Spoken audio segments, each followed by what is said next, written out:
Ticket नहीं देती है तो हमारी कोशिश रहेगी कि हम लोग उनको अपने पार्टी से इलेक्शन लड़वाएं। तो आप लोग इलेक्शन के टाइम में एक्टिव रहते हैं जी। एक इंसिडेंस हुआ था खालिसपुर के बगल में सीवान में फतुलही में सरसों का एक मार के मुआ दिया गया था, उसमें आप दिखे ही नहीं। बात बताइए, 14-15 हज़ार वोट आ गया है, नेता बन गए हैं गोपालगंज के अल्पसंख्यक के मुसलमानों के। तो अगला बार 25 में दूसरे पार्टी वाले टिकट देंगे तो लोग गुलटनिया मार के चला जाता है। MIM नेता बना दी और उसके बाद दूसरे पार्टी से जैसे ही मौका मिलता है गुलटनिया मार के उस पार्टी से लोग चुनाव लड़ लेता है। या उनसे गुजारिश करें हम लोग कि हमारे पार्टी से वो इलेक्शन लड़ें। अगर RJD उनको टिकट देती है वेलकम, हम लोग भी खुश हैं कि साहब का कुर्बानी अच्छा जाया नहीं जाएगी। अगर नज़रअंदाज करती है RJD तो फिर हमारी पार्टी तैयार है मैडम को टिकट देने के लिए।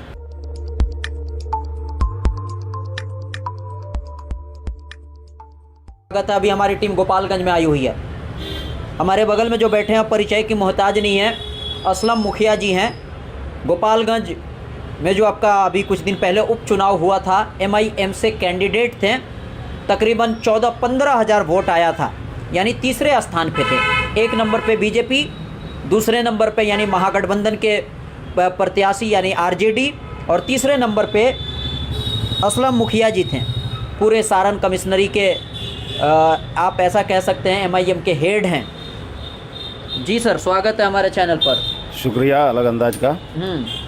जी, तो आप लोग इलेक्शन के टाइम में एक्टिव रहते हैं? जी, इलेक्शन के टाइम में हम लोग एक्टिव नहीं रहते हैं, हम लोग 24 घंटा ही एक्टिव रहते हैं लोगों की खिदमत में, और आए दिन चाहे जो भी समस्या हो जनता की उसमें हम साने बसाने साथ रहते हैं। और आपको बता दें कि हम गोपालगंज से अपने घर 12 बजे रात से पहले नहीं जाते हैं, यानी कि समझिए कि शहर में जितने भी लोग हैं सबका समस्या देखने समझने के बाद ही मैं घर लौटता हूँ। तो कई ऐसे गोपालगंज में सीवान में कई घटना हुआ, कहीं आप दिखे ही नहीं। एक इंसिडेंस हुआ था खालिसपुर के बगल में सीवान में फतुलही में सरसों का एक मार के मुआ दिया गया था, उसमें आप दिखे ही नहीं। अब अफसोस की बात यह है कि मैं ज़्यादा मीडिया को यूज नहीं करता हूँ या फेसबुक पे आने का काम मैं नहीं करता हूँ, लेकिन आप हकीकत पता करेंगे तो मैं वहाँ गया था और मेरे टीम के सारे लोग गए हुए थे, और जो भी बन पड़ा मैं उनको मदद करके हम लोग आए हुए थे। आप लोग गए थे? जी। तो हम तो एकदम हमारी टीम उस पर नज़र बनाई हुई थी, लेकिन आप लोग दिखे ही नहीं। तो अब जिस वक्त आप थे उस वक्त हम नहीं गए होंगे। चलिए, और आप क्या लग रहा है 24 की तैयारी चल रहा है? जी, ज़ोरों शोर से चल रही है तैयारी 24 के लिए। जिस तरीके से आप लोग उपचुनाव लड़े थे, लोकसभा लड़िएगा आप लोग?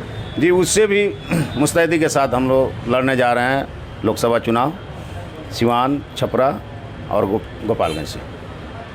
सिवान से भी? जी। तो गोपालगंज, वो जो आपके यूथ के प्रेसिडेंट है आदिल हसन साहब कह रहे थे गोपालगंज से तो कंफर्म है, लेकिन सिवान से अभी? सिवान से हम लोग मन बना के बैठे हुए हैं। हिना मैडम अगर नहीं लड़ती हैं, RJD उनको टिकट नहीं देती है तो हमारी कोशिश रहेगी कि हम लोग उनको अपने पार्टी से इलेक्शन लड़वाएं, या उनसे गुजारिश करें हम लोग कि हमारे पार्टी से वो इलेक्शन लड़ें। अगर RJD उनको टिकट देती है वेलकम, हम लोग भी खुश हैं कि साहब का कुर्बानी अच्छा जाया नहीं जाएगी।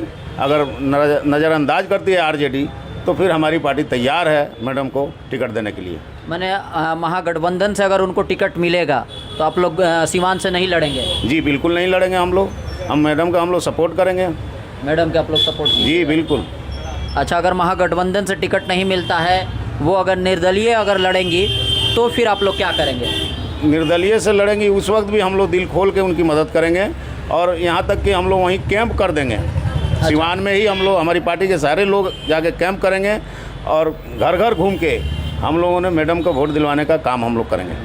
मैंने आप लोग कोशिश करेंगे कि अगर महागठबंधन से उनको टिकट नहीं मिलता है तो MIM से लड़ें, नहीं लड़ेंगे अगर निर्दलीय लड़ेंगे तो MIM अपना प्रत्याशी नहीं उतारेगा, उनका सपोर्ट करेगा, यही ना? जी बिल्कुल, ऐसा तो हो ही नहीं सकता है कि मैडम लड़ें और AIM पार्टी उतार दें वहाँ कैंडिडेट, ऐसा नहीं हो सकता है। अगर निर्दलीय भी लड़ेंगी तो भी हम लोग उनके साथ हैं, अगर हमारे पार्टी से टिकट लेकर लड़ती हैं तो भी वेलकम, हम लोग उनके साने बसाने रहेंगे, उनको जिताने का काम हम लोग करेंगे। और काफ़ी दिन से हम लोग मेहनत भी कर रहे हैं इस मामले में कि हिना साहब को जिताया जाए एक बार और वो अपना खिदमत दें आवाम में।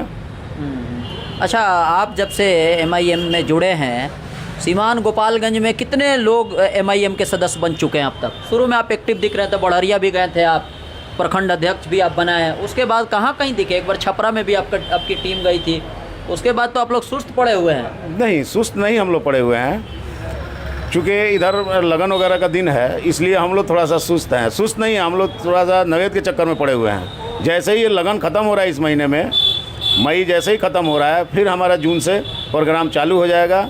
गांव घूम के हम लोग सदस्य बनाएंगे और अपना टीम अंदरूनी हम लोग तैयार कर चुके हैं। इसलिए कि जब मैं उपचुनाव लड़ा था उस वक्त भी तो आपको दिखता होगा कि हमारे कोई कार्यकर्ता नहीं है, कोई पार्टी के आदमी नहीं है, लेकिन अंदाज़ा तो लग ही गया होगा लोगों को। इसलिए हमारी पार्टी ज़्यादा चिल्लाने की काम नहीं करती है, अपने ज़मीनी स्तर पे मेहनत करती है और ज़मीनी स्तर पे कार्यकर्ता बनाती है। मैंने जीतने के लिए या किसी को जिताने के लिए? देखिए, मेहनत जो आप लोग करते हैं, किसी जीतने के लिए, खुद जीतने के लिए या किसी को जिताने के लिए?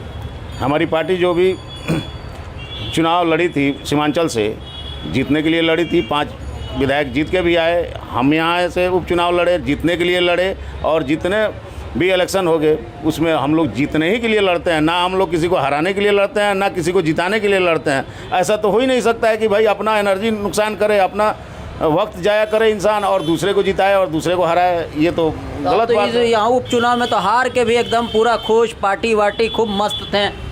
जब रिजल्ट आ गया उसी दिन आप एकदम बिंदास थे, तो चेहरे पे जरा भी मैं आपको बता दूं कि मैं 3-4 बार मुखिया का भी इलेक्शन में लड़ा हूं। मैं इलेक्शन का रिजल्ट निकलता है, उसके बाद जीतूं या हारूं, मैं सीधे गोपालगंज आता हूं। जो भी मेरे जानने वाले लोग हैं, मैं उनके साथ हंसता हूं, बोलता हूं, खाता हूं, पीता हूं, बैठता हूं। इसलिए देखिए, इलेक्शन लड़ के सर पीटने से क्या फ़ायदा? ये तो जनता का खुशी की बात है। आज हरा रही है जनता, कल जिता देगी जनता। लोगों को समझने का जब मौका मिल जाएगा कि हाँ ये प्रत्याशी कैसा है, तो लोग ऑटोमेटिक जिताएंगे। और ये नहीं रहता है कि हम हार गए तो घर में बैठ गए या मुंह बना के घूम रहे हैं, ऐसी बात नहीं है। हमारा शौक़ है कि हम जनता का सेवा करें, जनता की खिदमत करें, और हारना जीतना तो अल्लाह के हाथ में है।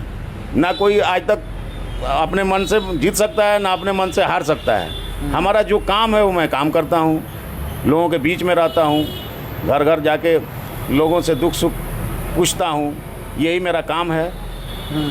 अच्छा, ये बताइए, अभी आप लोग के किशनगंज में आए थे, मुलाकात हुई थी आपसे, हमने फ़ोटो वगैरह भी देखा था। क्या बात हुई थी आपसे?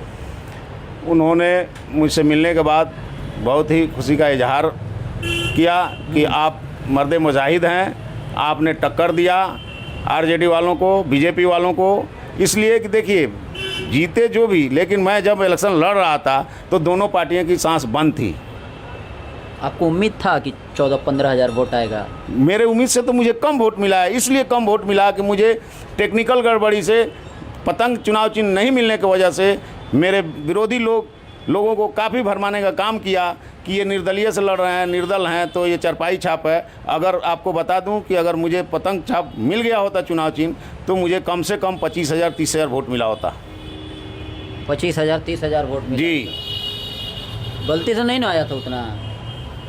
गलती तो 1-2 होता है ना, 1000 में तो गलती होती नहीं है। और रही बात, आप एक बात हमसे पूछे कि आप कहीं दिखते नहीं हैं।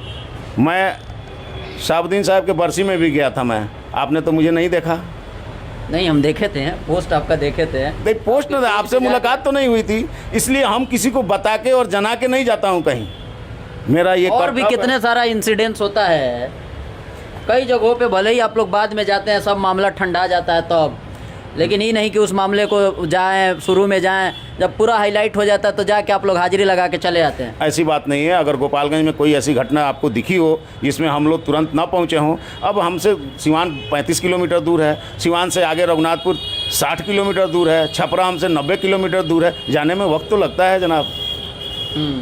इसलिए आप हमको देर से देखते होंगे, लेकिन मैं जहाँ निवास करता हूँ वहाँ तुरंत 10 मिनट के अंदर अंदर या आधे घंटे के अंदर अंदर में पहुंचने का काम करते हैं हम लोग। और सबसे बड़ी बात यह है, कोई ऐसी घटना होती है तो आदमी सीधे हॉस्पिटल पहुंचता है, सदर अस्पताल पहुंचता है। और जब मैं जहां से मैं बैठ के आपको इंटरव्यू दे रहा हूं, वहां से 50 गज दूरी है सदर हॉस्पिटल की।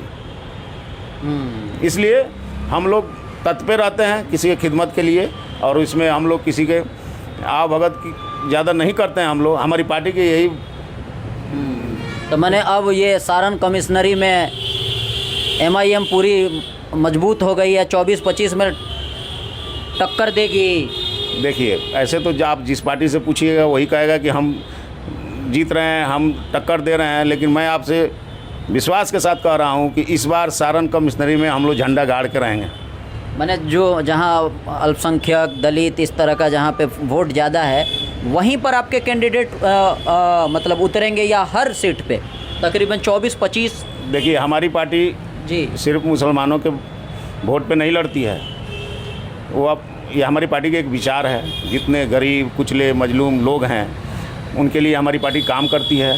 जैसे आप अख्तरुल ईमान साहब हमारे प्रदेश अध्यक्ष हैं, या हमारे वैसी सदर साहब हैं, ये लोग सिर्फ मुसलमानों के लिए काम नहीं करते हैं, ये सबके लिए काम करते हैं हम लोग। इसलिए ये ऐसा नहीं देखना है कि कहाँ कितनी पॉपुलेशन है किसकी। हमारी पार्टी 2025 में हर सीट से इलेक्शन लड़ेगी, और लोकसभा में 2024 में भी उम्मीद है कि कम से कम 36 सीट पे हम लोग इलेक्शन लड़ेंगे। एक और बात बताइए, 14-15 हज़ार वोट आ गया है, नेता बन गए हैं गोपालगंज के, अल्पसंख्यक के, मुसलमानों के। तो अगला बार 25 में दूसरे पार्टी वाले टिकट देंगे तो लोग गुलटनिया मार के चला जाता है। MIM नेता बना दी, और उसके बाद दूसरे पार्टी से जैसे ही मौका मिलता है, गुलटनिया मार के उस पार्टी से लोग चुनाव लड़ लेता है। तो क्या असलम मुखिया भी, मान लीजिए RJD दे दी टिकट, चाहे JDU से टिकट मिल गया, चाहे BJP से मिल गया, तो क्या गुलटनिया मार के MIM को धोखा दे के, जैसे आपके पार्टी के लोग भाग जाते हैं जैसे ही कुछ अच्छा दिखता है, तो क्या असलम मुखिया भी ऐसे ही करेंगे?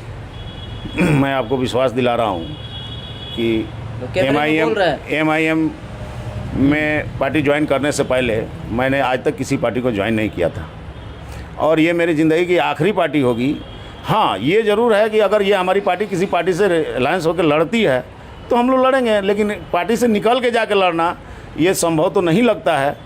अब आगे अल्लाह जानते हैं। ज़्यादा मतलब फिर अब गड़बड़ा रहा है, लग रहा है। अभी बोले हैं कि अंतिम पार्टी होगी, फिर कह रहे हैं कि अब इंसान सोचता है कि मैं ये काम करूं, लेकिन कुछ ऊपर वाले की भी मर्जी होती है। मैं पार्टी बदलने की बात से नहीं कह रहा हूं, लेकिन मैं तो मैं अल्लाह से बड़ा तो नहीं हूं कि मैं कह दूं कि नहीं मैं यही काम करूंगा।